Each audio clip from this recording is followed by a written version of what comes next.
कृपा करहु गुरुदेव की नाई।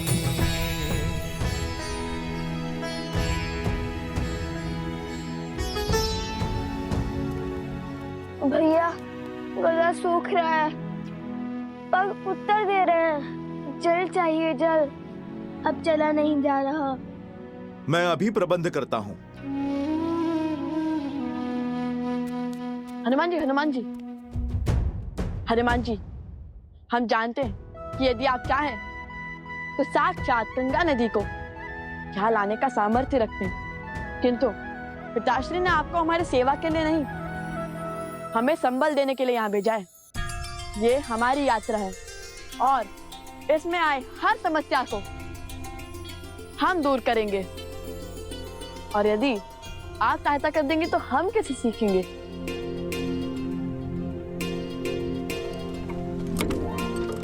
भैया बैलगाड़ी।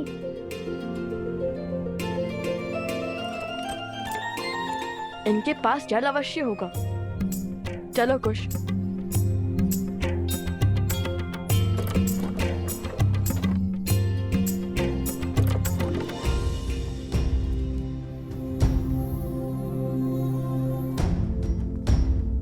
माता, तनिक जल मिलेगा?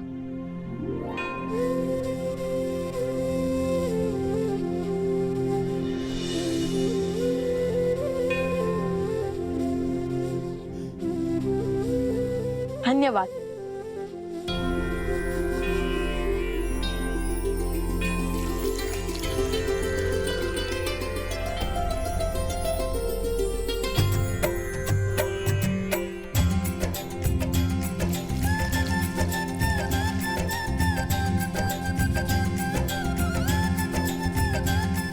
तन और मन दोनों तृप्त हो गए।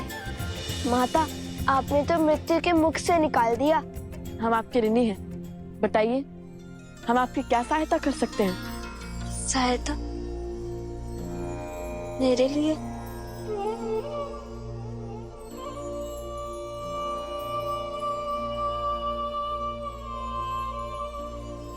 माना कि हम साधारण ऋषि कुमार हैं, किंतु अपने वचन के पक्के हैं।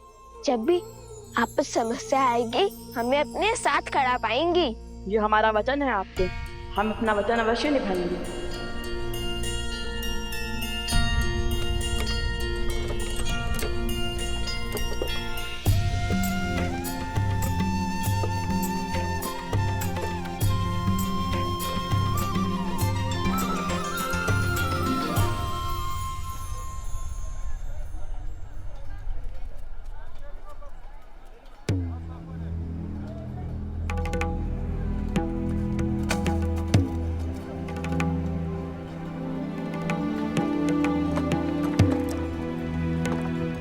एक और स्वर्ण की बात है, जो दे जाएगा वो ले जाएगा इसे। सोचिए, एक भर स्वर्ण के बदले में क्या क्या मिल रहा है। आइए बताइए, कौन क्रय करना चाहता है इसे? ये क्या हो रहा है? संभल कर, हम अयोध्या में नहीं हैं।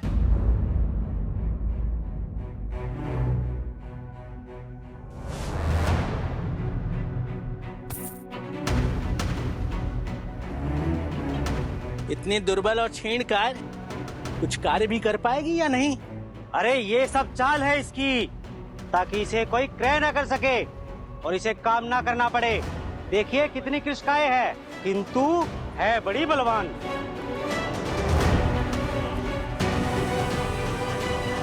ये क्या क्रूरता है? एक स्त्री पर हाथ उठाते हुए लज्जा नहीं आती तुम्हें? कहीं विदेश से आए हो? यहाँ कोई क्रूरता या नीति नहीं हो रही है, नियम है इस राज्य का। इसने हमसे ऋण लिया था, अब ऋण नहीं चुकाया तो दंड तो मिलेगा ना। और जब ये अपने पति का दुख सहन नहीं कर पाई, तो इसने स्वयं अपने आप को बेचने का निर्णय लिया। अब कोई और इसे क्रय कर मुझे पुनः बेचे, इससे तो उत्तम है ना मैं स्वयं ही इसे एक भर स्वर्ण में क्रय कर लूं। और इसमें तुम्हें क्या समस्या है? आप मुझे क्रय कर लीजिए, मैं दासियों की भांति सारा कार्य करूंगी। बस मेरे पुत्र को मेरे साथ लेके चलिए, बहुत नन्हा सा बालक है, बिना माता के कैसे रहेगा? नहीं नहीं, ये साथ आया तो तुम्हारा ध्यान कार्य पर नहीं, सिर्फ इस पर रहेगा। मैं केवल तुम्हें ही ले जाऊंगा। माता। एक क्षण रुकिए, एक समाधान है हमारे पास, जिससे आपका ऋण भी चुक जाएगा और इन देवी की समस्या भी हल हो जाएगी। तुम क्या हल दोगे? तुम क्या क्रय करोगे इसे? स्त्री का क्रय करना होता तो विरोध नहीं करते आपका। आपको दास का ही कार्य करवाना है ना, तो हम सज्ज हैं, ले चलो हमें। बस इस बालक को उसकी माता से पृथक मत करो। हाँ, हम बनेंगे तुम्हारे दास।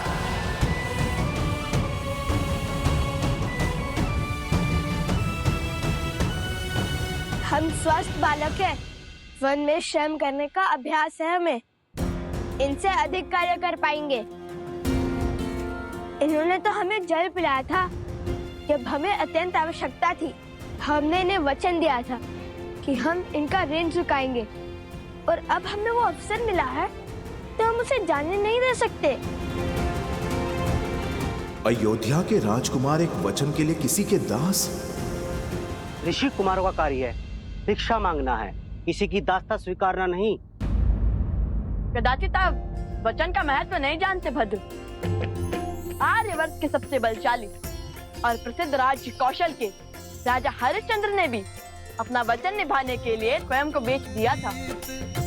दासता स्वीकारी थी उन्होंने भी। हम उनके ही अनुयायी हैं। हाँ, जय राजा हरिश्चंद्र।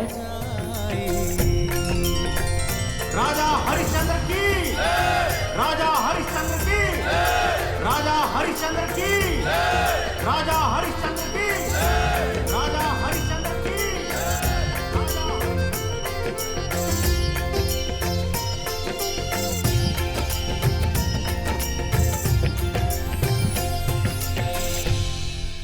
धन्यवाद राजश्री विश्वामित्र।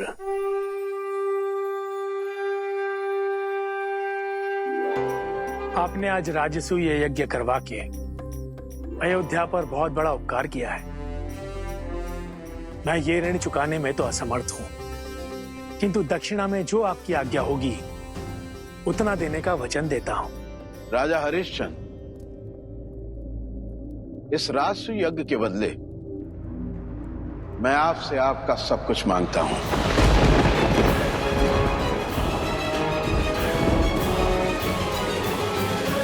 हर वो वस्तु जो आपके अधिकार में है, आपकी संपत्ति, बस आपकी पत्नी, पुत्र और आपके अतिरिक्त सब दे सकोगे?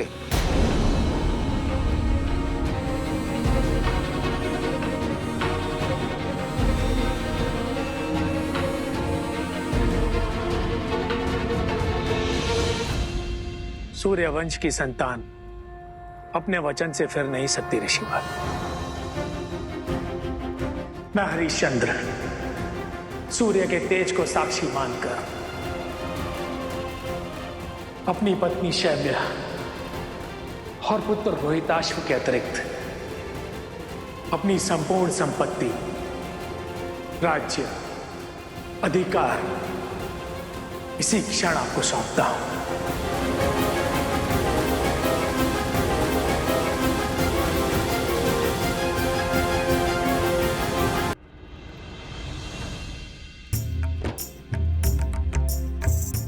हो रघुकुल रीत सदा चली आई,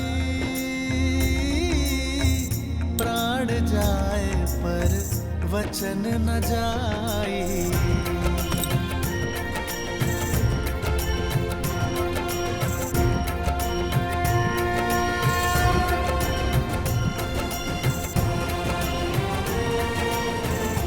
राजा हरिश्चंद्र का सब कुछ लेने के बाद भी ऋषिवर ने उनसे कुछ और मांगा।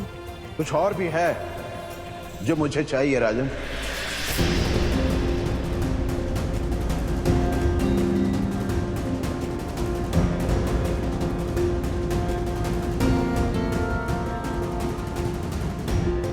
रिक्त हो गया हूं ऋषिवर। अब राजा भी नहीं रहा, कुछ नहीं है मेरे पास, किंतु वचन से बद्ध हूं। कहिए क्या इच्छा है आपकी ऋषिवर? यदि वश में हुआ तो पीछे नहीं हटूंगा। मुझे अपने दंड के भार की स्वर्ण मुद्राएं और चाहिए राजन।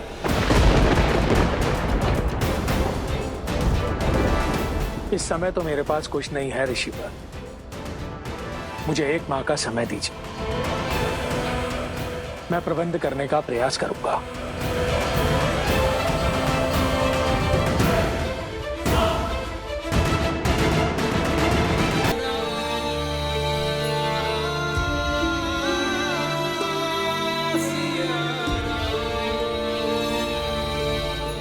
लवकुश की ये यात्रा केवल अनुभव और शिक्षा अर्जित करने तक सीमित नहीं है सीते, ये उनके दिग्विजय का शंखनाद है। अब तो बस एक ही आस शेष है सीते, कि हमारे पुत्र रघुकुल की मर्यादा निभाए,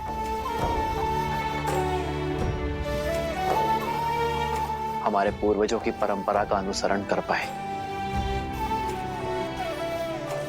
बीते हुए कल का सम्मान कर आने वाले कल की दृढ़ नींव रख पाए।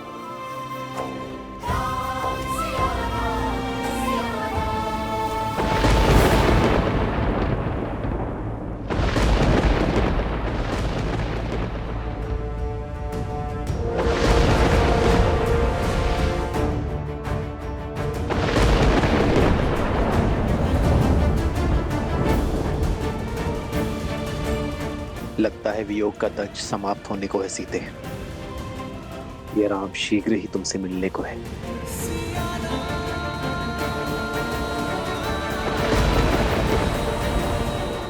अब तो शीघ्र ही लवकुश लौट आए बस। कार्य है, भिक्षा मांगना है, किसी की दास्ता स्वीकारना नहीं। आर्यवर्त के सबसे बलशाली और प्रसिद्ध राज्य कौशल के राजा हरिश्चंद्र ने भी अपना वचन निभाने के लिए स्वयं को बेच दिया था। हम उनके ही अनुयायी हैं।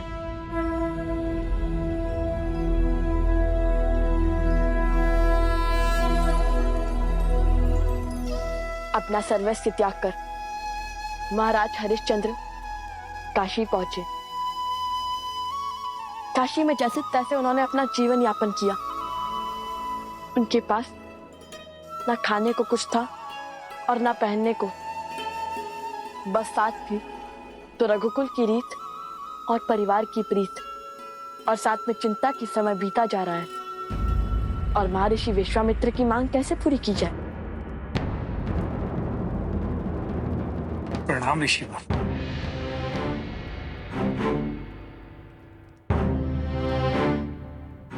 इस सूर्यास्त के साथ माह समाप्त हो जाएगा राजन। मेरा दान अभी शेष है।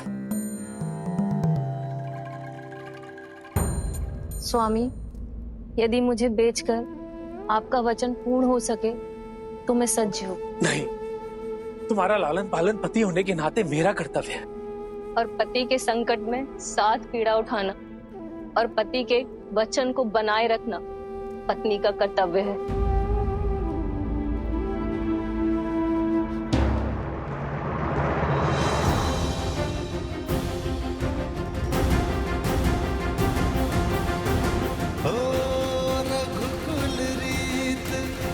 सदा चली आई,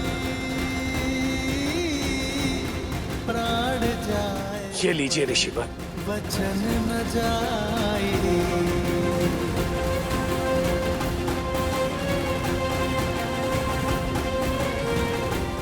ऋण अभी शेष है। अपने वचन की रक्षा करने को राजा हरिश्चंद्र ने ऐसा दुखदाई कार्य भी किया।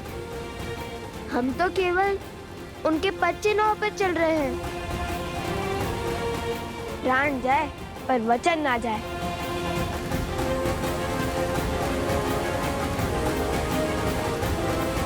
तो ठीक है, आज से कर चुकने तक तुम दोनों मेरे दास हुए। चलो, हो रही मेरी बैलगाड़ी।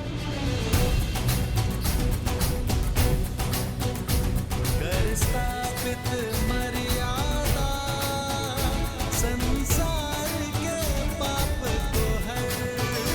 बड़ी विचित्र घटना है ये। किसी और के लिए स्वयं को सेवक बना लिया दोनों ऋषि कुमारों ने। आज तक एक वचन के लिए ऐसा करते हुए किसी को नहीं देखा। लवकुश, ये कैसा निर्णय है? अयोध्या के राजकुमार हो तुम दोनों। तुम दोनों को रघुकुल को आगे बढ़ाना है। यदि तुम दोनों दास बनकर चले गए तो फिर प्रभु का क्या होगा? माता कौशल्या, सुमित्रा और तुम्हारे छोटे भाई, उनका तो स्मरण करो।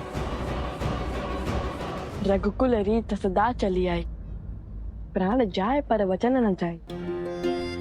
रघुकुल की रीत ही तो पूर्वजों की सीख है हनुमान जी। क्या आपको लगता है कि पिताश्री ये बात जानकर संतुष्ट होंगे कि हमने अपना वचन तोड़ दिया?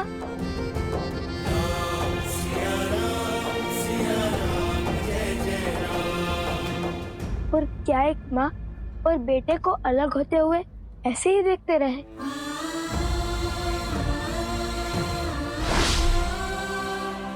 संतान के लिए माता के बिना जीने से बड़ा और कोई दुख हो सकता है हनुमान जी?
क्यों भैया स्वयं से सबको दूर करते जा रहे हैं? पहले ऋषि कुमारों को स्वयं से दूर भेज दिया, फिर अब भरत भैया को भी शत्रुघ्न के पास भेज दिया है।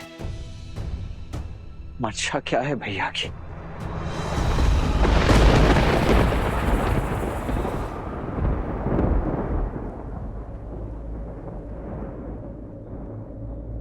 राजानुज, आप विचलित लगते हैं। हाँ सुमंत, मन बड़ा विचलित सा हो रहा है। ऐसा प्रतीत हो रहा है जैसे कोई घोर अनिष्ट रघुकुल की बाट जो रहा है। जब तक श्री राम का सानिध्य है कुछ अनुचित नहीं होगा राजानुज। कदाचित सभी बालकों के चले जाने से अब विचलित है बस। कुछ क्षण मंदिर में बैठिए, मन शांत होगा। यहाँ की चिंता मुझ पे छोड़ दीजिए।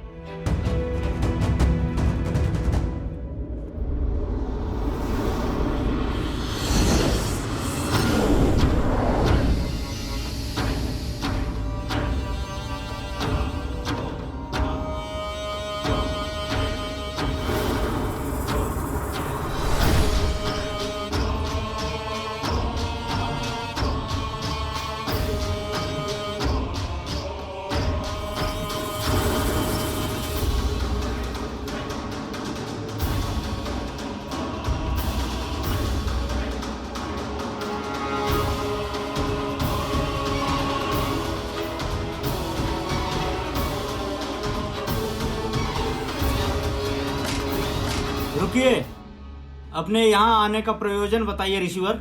इतना पर्याप्त नहीं कि एक बैरागी श्री राम से मिलना चाहता है? उनसे शीघ्र मिलना आवश्यक है। अवश्य ऋषिवर, किंतु आज महाराज का सभी साधु सन्यासियों से एकांत में मिलने का, उनके दुख सुख समझने का दिन है। ये सभी आपसे पूर्व श्री राम से भेंट की बाट जोर है। क्षमा करें, इनकी प्रतीक्षा से मुख मोड़ के इनसे पूर्व आपको आगे जाने देना उचित नहीं होगा।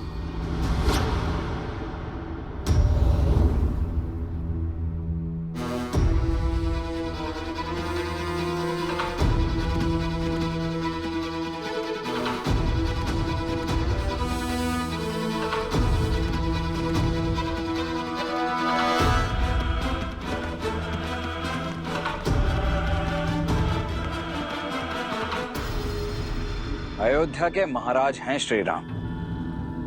बिना अग्रिम सूचना के तो काल को भी उनसे भेंट करने का अधिकार नहीं है। फिर आप कौन हैं?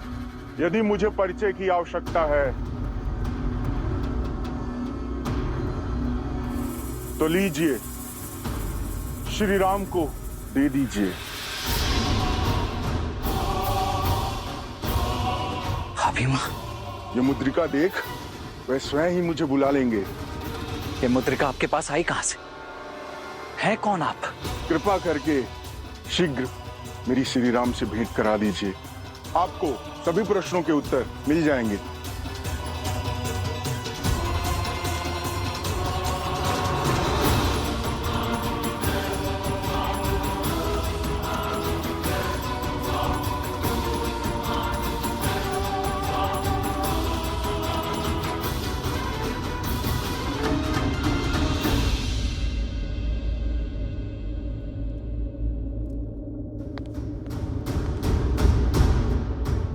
भैया,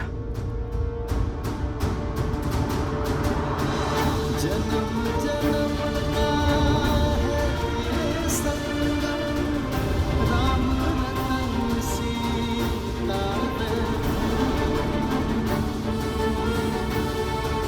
बाहर एक सन्यासी आए हैं, ये मुद्रिका लेकर। कहते हैं कि ये मुद्रिका ही उनका परिचय है। उन्हें सम्मान सहित भीतर लाओ लक्ष्मण। परंतु ये सन्यासी हैं कौन भैया? और ये मुद्रिका उनके पास? सर्वप्रथम उन्हें भीतर लाओ लक्ष्मण। जो आज्ञा भैया।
नाम श्री राम।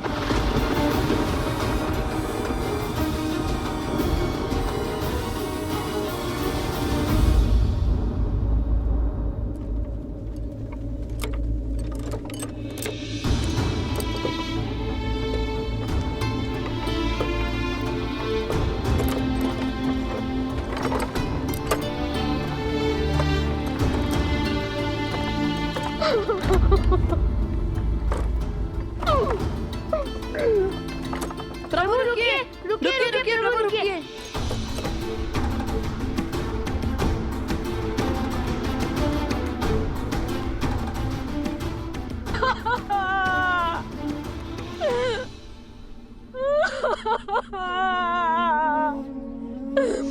स्वामी कैसे छोड़ के चले गए?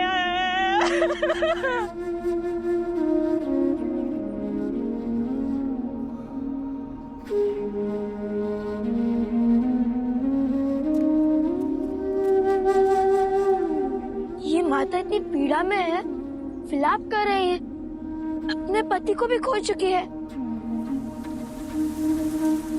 फिर भी इनकी सहायता के लिए कोई आगे क्यों नहीं आ रहा है? क्योंकि सबको अपने प्राण प्रिय हैं। इनके पति को स्पर्शजन रोग था, कल से यहाँ बैठी हैं, किंतु कोई आया नहीं इनके अंतिम संस्कार के लिए। पर रोगी की तो सहायता करनी चाहिए ना? ये रोग से ग्रस्त था, बाकी सब भय से। भय कहीं संक्रामक रोग उन्हें ना हो जाए।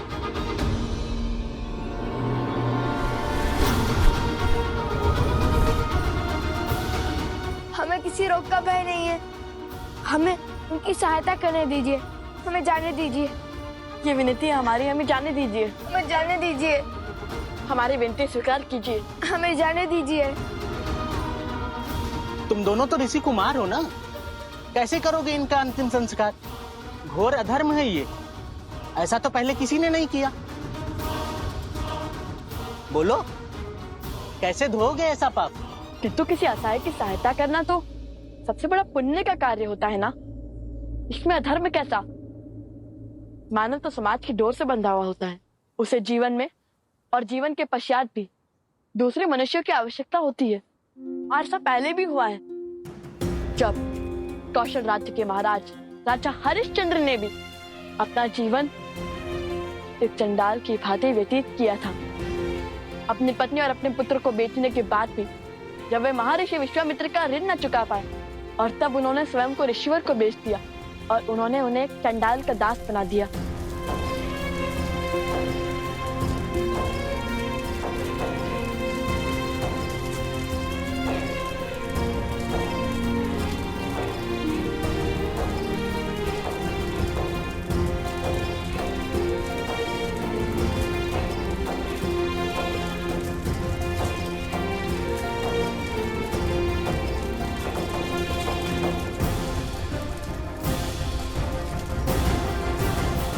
तुम्हारा कार्य यहाँ लाए गए सभी शरीर से दाह संस्कार शुल्क लेना है। ध्यान रहे, जो भी हो, यहाँ बिना कर दिए किसी को भी चिता जलाने की अनुमति नहीं है। समझ गए?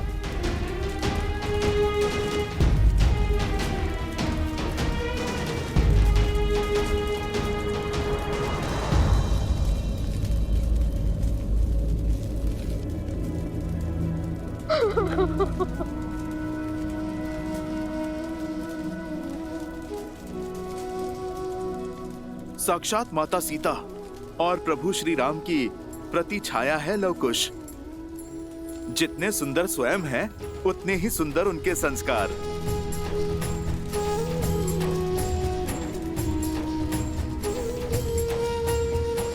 आयुष्मान भव।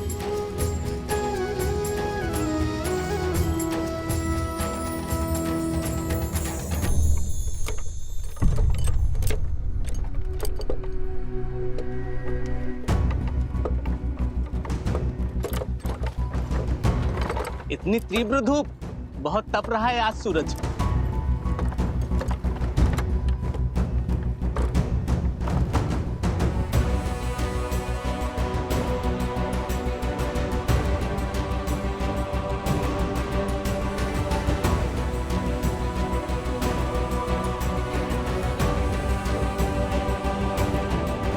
उतरो और ये सभी वस्तुएं नीचे उतारो, और हाँ, ध्यान देना कोई भी चीज टूटनी ना पाए।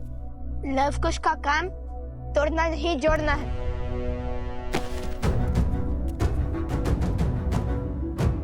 प्रभु, ये सब कहाँ जा रहा है? चलो तुम सामान उतारो।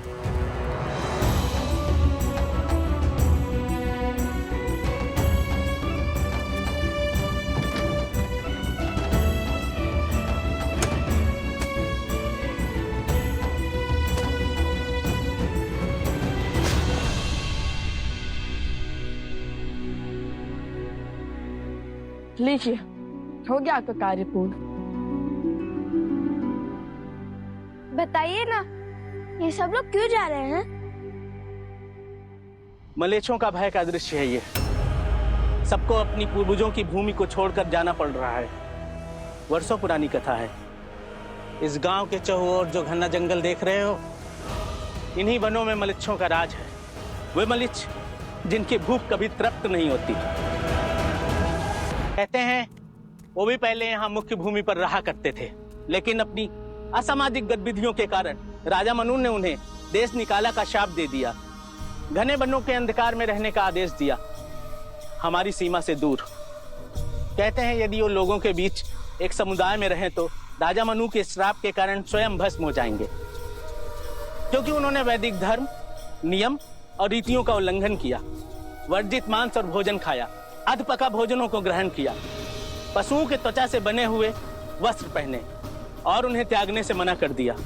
देख रहे हो, इस संपूर्ण वन में एक भी पशु जीवित नहीं बचे, और पशुओं के अंत के साथ ही इस गांव में मृत्यु का खेल आरंभ हो गया।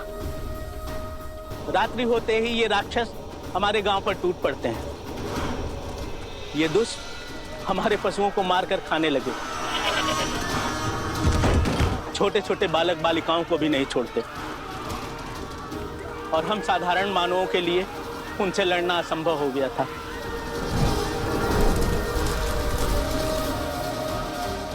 हम सब ने अपनी अपनी सुरक्षा का भार उठा लिया और वो हम पे आक्रमण ना करें, इसलिए सप्ताह में एक बार उन्हें भेंट भेजना प्रारंभ कर दिया। पहले तो पास के गांव से पशुओं को क्रय कर लिया जाता था। जब वो भी नहीं बचे तो उन्होंने हमारे गांव पे आक्रमण करना प्रारंभ कर दिया। लगता है शीघ्र ही हमें भी अपनी पूर्वजों की भूमि को त्यागना पड़ेगा।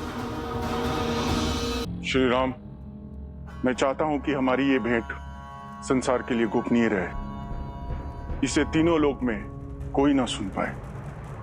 लक्ष्मण जी भैया, हम दोनों एक महत्वपूर्ण चर्चा में हैं। जब तक ये समाप्त ना हो, जब तक मैं आज्ञा न दूं, तब तक कोई इस कक्ष के भीतर नहीं आएगा। और यदि आया तो नियमानुसार महाराज राम उसे जो भी दंड देंगे उसके लिए वही निर्धारित होगा। जो इस आज्ञा का उल्लंघन करेगा, मैं उसे मृत्यु दंड दूंगा।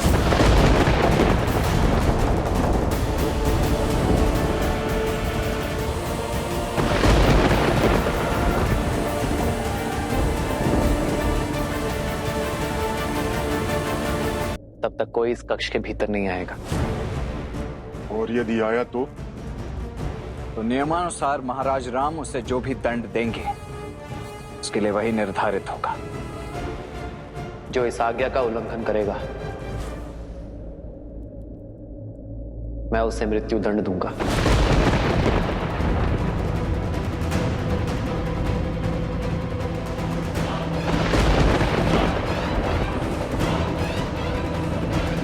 और बात यहां तक ना पहुंचे, यह सुनिश्चित करना तुम्हारा कर्तव्य है लक्ष्मण। इसलिए इस कक्ष के बाहर, इस द्वार के उस ओर तुम पहरा दोगे और किसी को भीतर आकर बाधा बनने की अनुमति नहीं दोगे। जो आज्ञा भैया।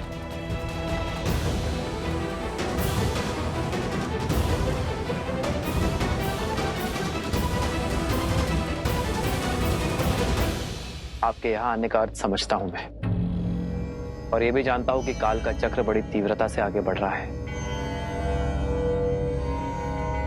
मेरा अभिवादन स्वीकार कीजिए काल पुरुष।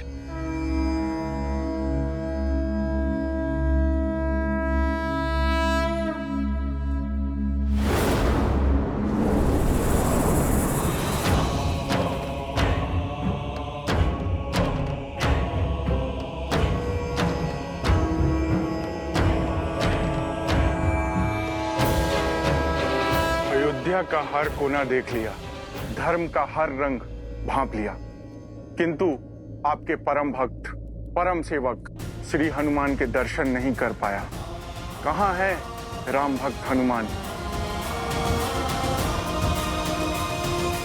आओ, इस ओर मेरा निवास है।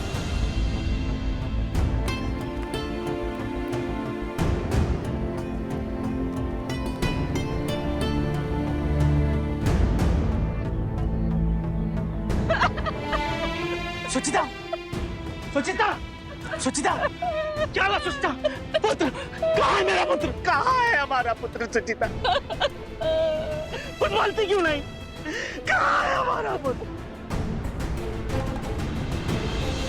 साहूकार, कल रात मलेच्छों का आक्रमण हुआ था। वो तुम्हारे पुत्र को भी उठा ले गए। इसी कारण सब लोग गांव छोड़कर जा रहे हैं।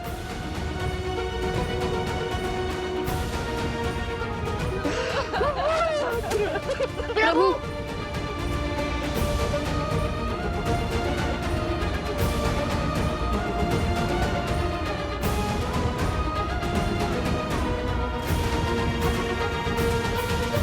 रुकिए,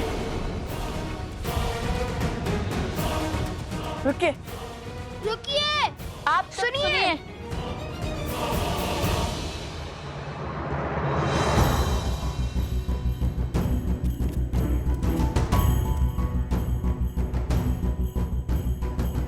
आप सब अपने पूर्वजों की भूमि को केवल इसलिए छोड़कर जा रहे हैं ना क्योंकि आप उन मलेच्छों के आतंक से व्यथित हैं? तो अपनी भूमि नहीं, अपना भय त्यागिए, क्योंकि अब हम करेंगे उनका अंत। हम देंगे आपको सुरक्षा की छाव, ताकि आपको अपनी पहचान अपने पूर्वजों की धरोहर ना छोड़नी पड़े।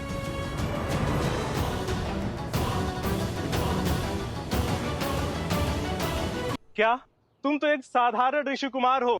तुम हमें उन सर्वशक्तिशाली मलेच्छों से मुक्त कैसे करा सकते हो? जानते हैं, इसलिए केवल हम नहीं, आप सब करेंगे उनसे युद्ध। ये अधिकारों का द्वंद्व है और इसमें भाग तो लेना ही होगा। चलिए एक साथ उनसे लड़कर अधर्म के क्षेत्र में धर्म की ध्वजा लहराते हैं।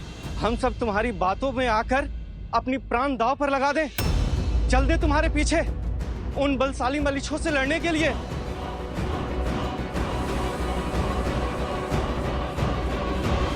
मैं जानता हूँ कि निर्णय और युद्ध दोनों ही सरल नहीं है, किंतु जिनके पास विश्वास की शक्ति होती है वो कोई भी युद्ध जीत सकते हैं। चलो मित्रों, आगे बढ़ो। ये दो नन्हे बालक स्वयं को अत्यधिक बलशाली समझ रहे हैं। ये स्वयं तो मरेंगे और हमें भी मरवाएंगे। भैया, ये तो हमारे पल पर संदेह कर रहे हैं। चलिए इन्हें अपना सत्य बता देते हैं, अपना परिचय दे देते हैं। नहीं नहीं नहीं, अभी हम इस समय केवल एक दास हैं, कुछ भी नहीं। हाँ हाँ, तुम मेरे दास हो, मेरे आज्ञा का पालन करना तुम्हारा कर्तव्य है।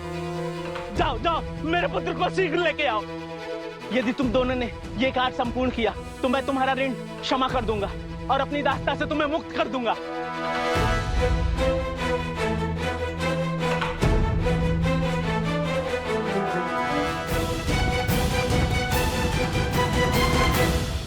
जिस कार्य को आप सब असंभव समझ रहे हैं वो संभव है।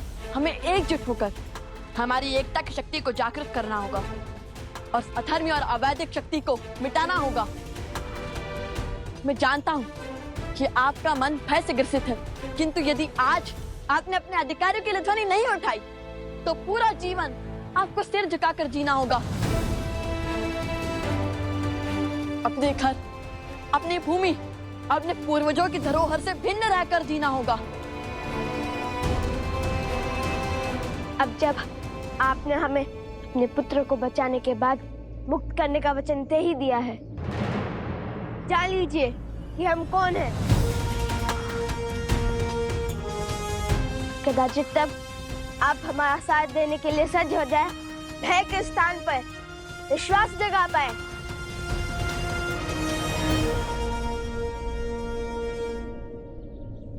हम अयोध्यापति महाराज राम के पुत्र लव कुश हैं।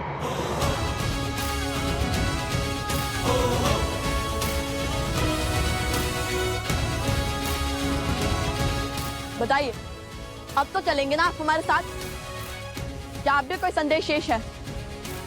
चलिए ना, उन अधर्मी राक्षसों को वैदिक धर्म सिखाएं।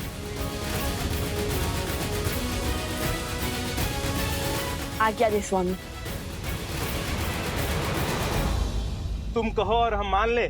भला अयोध्या के राजकुमार ऐसे होते हैं, इतने दुख में रहते हैं, किसी के दास बनते हैं?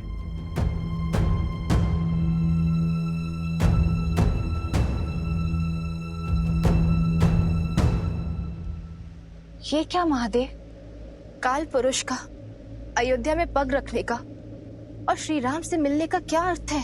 काल पुरुष की रचना नारायण और शिव के अंश से हुई है और इस संरचना का कार्य है काल को गतिमान रखना, युगों को बदलना। युगों के बदलने के इस कर्म से ही इस संसार में संतुलन बना रहता है।